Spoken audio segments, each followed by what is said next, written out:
কাহিনীর শুরুতে আমরা পৃথিবীর উপরে একটা আক্রমণ হতে দেখি। একটা অজানা এলিয়েন প্রজাতি অনেক রেডিয়েশন ভর্তি মিটিওর পৃথিবীর দিকে ছুঁড়েছিল। তাদের এই চেষ্টা ছিল যে মানুষকে সম্পূর্ণভাবে পৃথিবী থেকে মুছে ফেলা যায়, কিন্তু তবুও মানুষ মাটির নিচে শহর বানিয়ে নেয় যেখানে এই মারাত্মক রেডিয়েশন পৌঁছাতো না।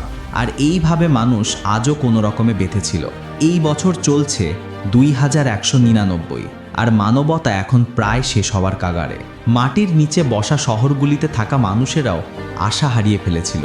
এখন তারা শুধু নিজের মৃত্যুর অপেক্ষা করছে। তারপর আমরা পৃথিবীর পৃষ্ঠে হাঁটতে থাকা এক মানুষকে দেখি, যার নাম সুসুমো। সে লোহা জোগাড় করতে বেরিয়েছিল যাতে সেটা বেচে কোনোভাবে চলতে পারে। সে রেডিয়েশন থেকে বাঁচার জন্য একটা বিশেষ স্যুট পরেছিল, কিন্তু হঠাৎ আকাশ থেকে এলিয়েনদের এক ভয়ঙ্কর প্রোব তার দিকে দ্রুত চলে এলো। সেই প্রোব পৃথিবীতে আঘাত করলো, আর সেই সবের মধ্যে সুসুমো সেখানেই অজ্ঞান হয়ে পড়ল। যখন তার চোখ খুলল, তার মাথা থেকে রক্ত বেরোচ্ছিল, তার হেলমেটও হারিয়ে গিয়েছিল। সে ধীরে ধীরে উঠে দাঁড়ালো আর হাঁটার চেষ্টা করলো, কিন্তু তার মাথা তখনও ঘুরছিল। তখন তার নজর পড়ল সেই এলিয়েন প্রোবের উপর। সেটা তুলতেই আবার অজ্ঞান হয়ে মাটিতে পড়ে গেল। কয়েক মুহূর্তের মধ্যে একটা জাহাজ তার পাশে নেমে এলো। এটা ক্যাপ্টেন ওকিটার জাহাজ ছিল। যখন তাদের টিম সেই এলিয়েন প্রোবটা পরীক্ষা করলো, তখন জানা গেল তাতে অ্যাডভান্স টেকনোলজির ব্লুপ্রিন্ট ছিল, কিন্তু সেই টেকনোলজি তাদের থেকে অনেক এগিয়ে। তারা সেটা বুঝতে পারল না।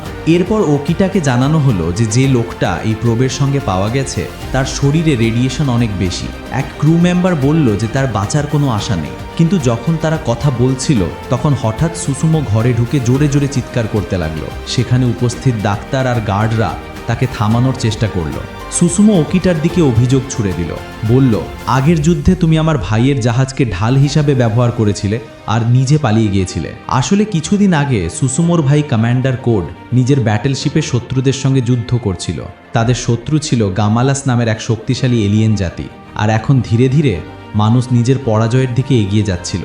এই কঠিন সময়ে কমান্ডার কোড নিজের জীবন উৎসর্গ করার সিদ্ধান্ত নিয়েছিল, যাতে তার বাকিরা বাঁচতে পারে। ক্যাপ্টেন ওকিটা বলেছিল, আমরা তোমাকে একা রেখে যাব না, কিন্তু কোড তার কথা শোনেনি। কিছুক্ষণের মধ্যে তার জাহাজ বিস্ফোরণে উড়ে গেল। সে নিজের শাহাদাত দিল যাতে তার বন্ধুরা পালিয়ে বাঁচতে পারে। এখন জাহাজে রাগে ফুঁসতে থাকা সুসুমো হঠাৎ ওকিটার দিকে এগিয়ে গেল। সে বলল, তোমার কারণেই আমার ভাই মারা গেছে। সে তার উপর হামলা করতে যাচ্ছিল। ঠিক তখনই ইউকি নামের আর ক্রু মেম্বার তাকে চড় মারল। গার্ডরা সঙ্গে সঙ্গে তাকে ধরে নিয়ে গেল। তার চলে যাবার পর ডাক্তার সবাইয়ের হয়ে ওকিটার কাছে ক্ষমা চাইল। তখন ওকিটা জিজ্ঞেস করল, এটা কিভাবে সম্ভব? এত ভয়ঙ্কর রেডিয়েশনে থেকেও সুসুমো বেঁচে গেল কিভাবে? কিন্তু এর উত্তর কারো কাছে ছিল না। ভিডিওটা ভালো লাগলে পরের পার্টের জন্য কমেন্ট করো, সাবস্ক্রাইব করো